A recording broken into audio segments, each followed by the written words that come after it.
Hello students, I am Varun. आज के इस वीडियो में मैं एक बहुत ही इम्पोर्टेंट टॉपिक डिस्कस करने जा रहा हूं और वो है इलेक्ट्रिक पावर। जैसे आपने क्लास 9 में पढ़ा होगा कि पावर जो होता है वो रेट ऑफ डूइंग वर्क होता है, तो इलेक्ट्रिक पावर भी क्या है? Rate of doing electric work. तो एक सवाल यहाँ पर आता है कि आखिर कौन सा वर्क किया जाता है? तो वर्क तो किसी कंडक्टर में ही होता है ना, करंट को कंडक्ट करना। तो इलेक्ट्रिकल एनर्जी जो होती है ना, वही कंज्यूम्ड होती है इलेक्ट्रिकल वर्क को करने में। और उस वर्क में क्या होता है? एक ही काम होता है, वो होता है इलेक्ट्रॉन का मूवमेंट। तो इलेक्ट्रॉन जो ट्रांसफर हो रहा है, किस कारण से हो रहा है? क्योंकि वहां पर इलेक्ट्रिक एनर्जी कंज्यूम्ड होकर इलेक्ट्रिक वर्क किया गया उस इलेक्ट्रॉन को मूव कराने के लिए। Okay, so students, we can write here electric power is equal two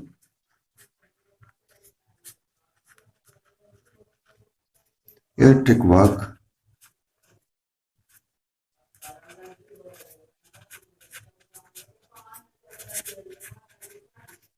upon time taken.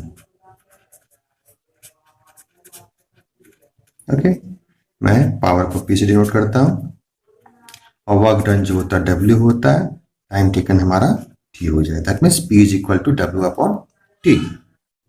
अब एक सवाल आता है कि इसका यूनिट क्या हो जाएगा। तो देखो कि हम जब पी लिखते हैं तो पी के बदले हम डब्ल्यू अपॉन टी लिख रहे हैं ना। डब्ल्यू को हम किस चीज से मेजर करते हैं? डब्ल्यू जो वर्क है, वर्क जो होता है वो मेजर होता है जूल से, और टाइम जो होता है उसका ऐसा यूनिट जो होता है वो सेकंड होता है। तो इसका यूनिट क्या हो जाएगा? जूल पर सेकंड। और इस जूल पर सेकंड को एक और नेम होता है, उससे हम डिनोट करते हैं, वो कहलाता है वॉट। तो पावर जो है, इलेक्ट्रिकल पावर, उसका जो यूनिट हो जाएगा वो क्या हो जाएगा? वॉट, या फिर उससे हम जूल पर सेकंड भी कर सकते हैं। अब एक क्वेश्चन यहाँ पर आता है कि आखिर 1 वॉट जो होता है वो किसके इक्वल होता है? तो 1 वाट का मतलब क्या हो गया कि जो वर्क किया जा रहा है वो 1 जूल का वर्क किया जा रहा है। कितने समय के लिए? 1 सेकेंड के लिए।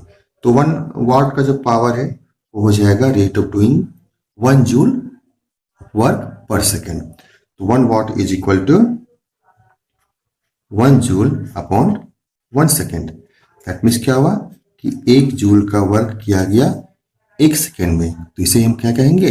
1 वाट कहेंगे। तो ठीक है, स्मॉलेस्ट यूनिट जो होता है पावर को मेजर करने के लिए वो हो गया वॉट। और यदि हम कुछ ज़्यादा बिगर मेजरमेंट करने हैं तो इसको हम कन्वर्ट करते हैं किसी बिगर यूनिट में। तो बिगर यूनिट में क्या हो जाएगा? एक होता है किलोवाट। तो किलोवाट जो हो जाएगा वो कितना हो जाएगा? 1000 वाट के बराबर, या फिर इसे हम 10⁻³ वाट लिख सकते हैं। एक और होता है, उसे कहते हैं मेगावाट। तो मेगावाट जो होता है ना, वो 1000 किलोवाट के इक्वल होता है। और 1000 किलोवाट हो जाएगा 1000 into 1000 watt. That means we can write here at 10⁻6 watt. तो 1 किलोवाट जो है वो 10⁻³ वाट के इक्वल है, और 1 मेगावाट जो है वो 10⁻6 वाट के इक्वल है। ओके ओके स्टूडेंट्स, अब मैं कुछ फॉर्मूले जो है इलेक्ट्रिक पावर के वो डिराइव करूंगा और देखूंगा कि जो भी फॉर्मूले आते हैं उनसे हम क्या क्या कंक्लूजन निकाल सकते हैं।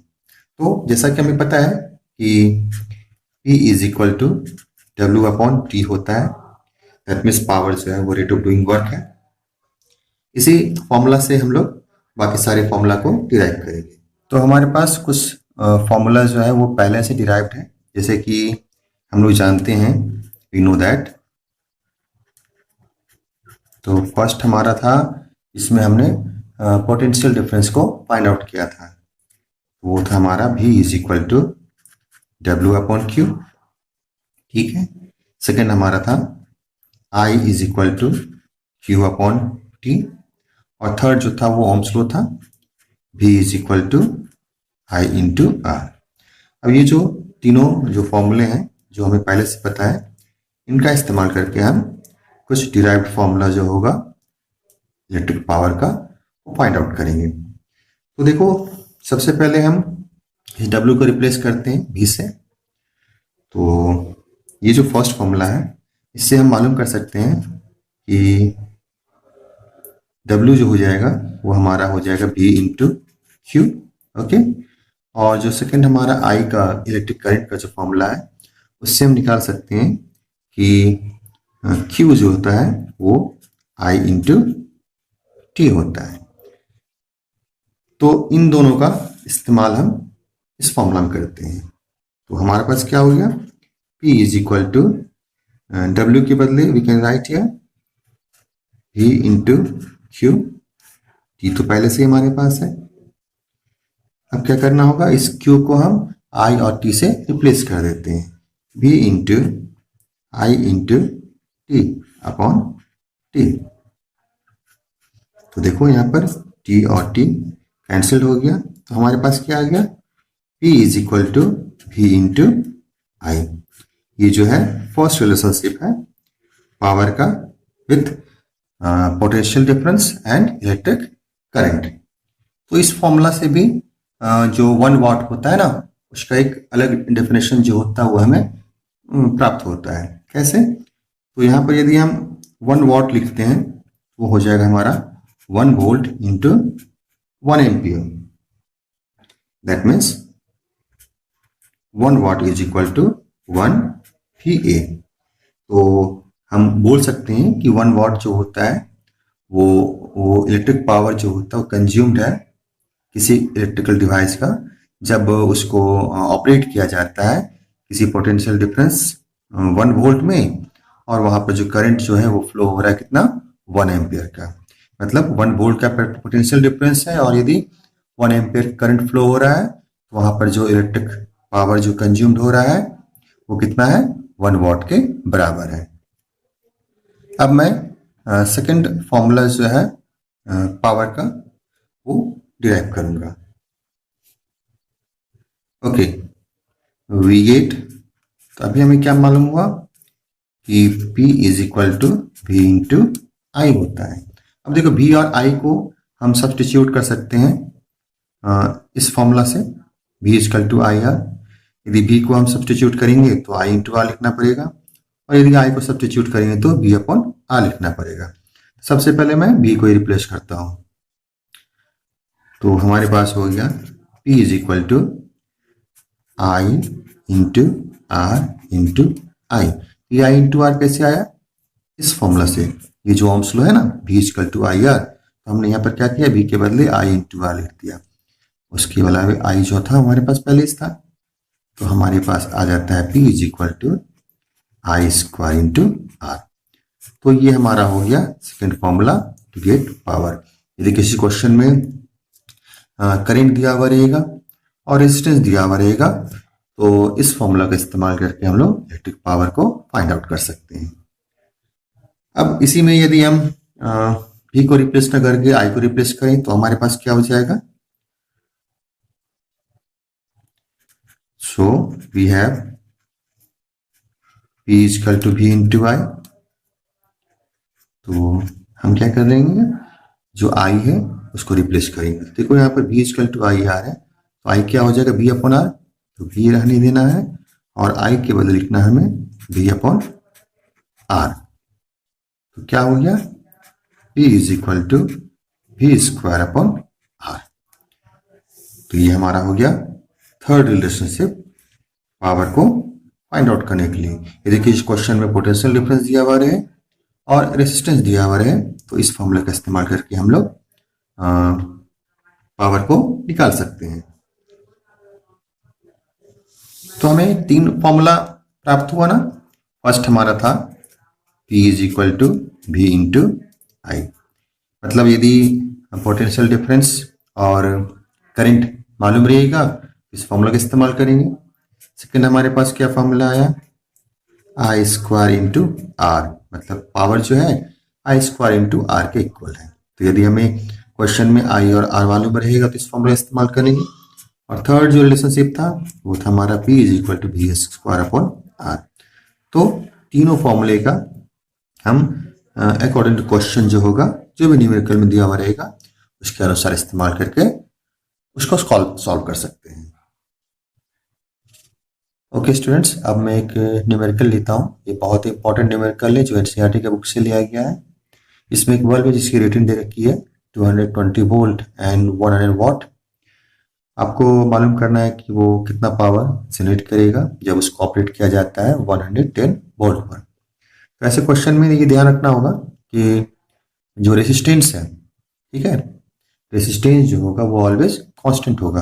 किसी भी पोटेंशियल डिफरेंस पर काम करे वो बल्ब, उसका रेसिस्टेंस जो होगा वो हमेशा सेम रहेगा। तो इसे कंसिडर करके हम इस न्यूमेरिकल को सॉल्व करेंगे। तो सबसे फर्स्ट कंडीशन जो दे रखा है उससे हम रेसिस्टेंस को फाइंड आउट करेंगे। तो केस 1 हमारा है, केस 1 में भी क्या है हमारा पोटेंशियल डिफरेंस, वो कितना है 220 volt. Okay, and power is equal to 100 watt. तो क्या मालूम कर लेंगे पहले हम, resistance is equal to watt. तो एक फॉर्मूला था हमारा पी का, इसमें हम एक रिलेशनशिप निकाले थे पोटेंशियल डिफरेंस और रेसिस्टेंस के साथ। तो उसी फॉर्मूला को इस्तेमाल करते हैं। तो लिखते हैं वी नो दैट, क्या था हमारा, P is equal to V square upon R। Okay, तो हमारा ये हो जाएगा R is equal to V square upon P। तो V हमारा है 220 वोल्ट, 220 इंटू 220 अपॉन 100। तो 22 इंटू 22 484, 00 अपॉन 100। तो ये हमारा हो जाएगा 484। तो वो जो इलेक्ट्रिक बल्ब है उसका जो रेसिस्टेंस है वो कितना है 484 ओम है। अब इसी रेसिस्टेंस का इस्तेमाल हम करेंगे केस 2 में। केस 2 में हमें क्या क्या गिवन है, केस 2 में पोटेंशियल डिफरेंस दिया हुआ है 110 वोल्ट, आर हमने मालूम कर लिया 484 ओम, हमें मालूम करना है P is equal to watt. तो फिर से हम इसी रिलेशनशिप का इस्तेमाल कर सकते हैं। तो वी नो दैट